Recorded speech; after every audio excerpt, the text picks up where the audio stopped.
Today, we're diving into a really powerful story, and it all boils down to this simple idea. One dream, but two completely different ways to get there. It's a tale about ambition, sure, but it's really about what it means to be truly happy. So let's jump right in. The big question is, if two people want the exact same thing, let's say a fancy new car, how different can their lives and their happiness actually be? Well, as we're about to see, the path you take, it changes everything. Okay, so first up, let's meet our first guy. He's 18 years old, and he has one single laser-focused goal for the next 10 years of his life. He is going to own a BMW. That's it. His whole approach is about this intense focus on the object itself. And he does everything you're supposed to do, right? He writes the goal in his diary, he plasters his walls with posters of the car, and he literally thinks about it all day, every day. He's visualizing himself behind the wheel, feeling the leather, turning a simple wish into this burning, all-consuming obsession. He's using the classic law of attraction playbook. But here's where we need to pause, because this is the key. The technique, the visualization, the focus, that's not the problem. The real issue is what he's focusing on. See, most people, just like this guy, point all that energy at a thing, a car, a house, a pile of cash. But true, lasting fulfillment, that comes from aiming that same intense focus at your work, at your purpose. That tiny shift in focus makes all the difference in the world. So now let's switch gears and meet our second protagonist. He's also 18. He also wants that same exact BMW. But before he even thinks about posters or diaries, he starts with one simple, almost deceptively powerful step. He just asks a question. The first question he asks himself is simple. Why? Why do I actually want this car? And the answer that comes to him is probably pretty familiar to a lot of us. He wants to prove himself.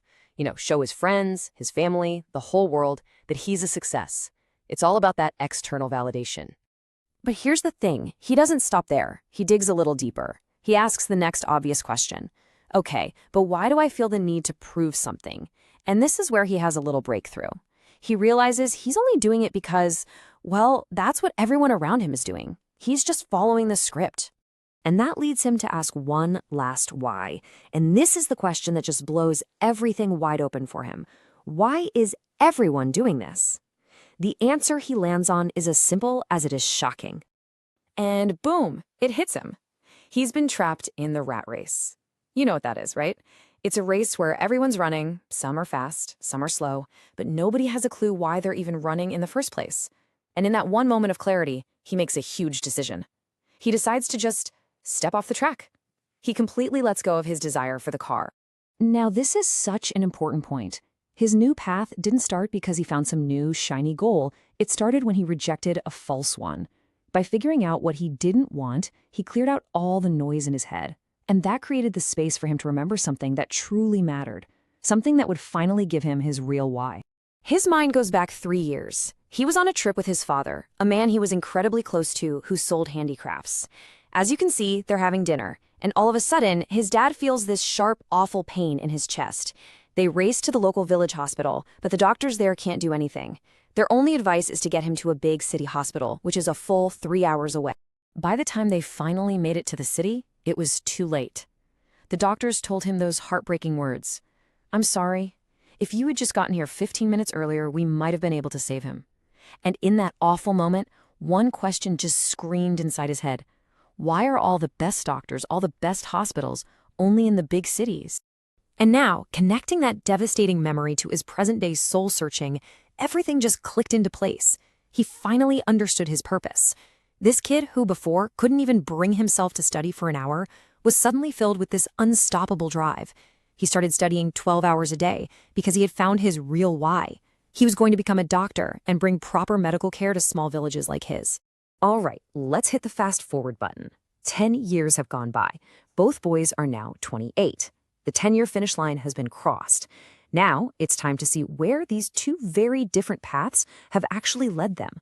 So let's just break down the possible outcomes here. Scenario 1, boy number 1, who lived and breathed for the car, gets no car at all. He's devastated, totally broken. But boy number 2, he's still happy because his happiness was never tied to a car.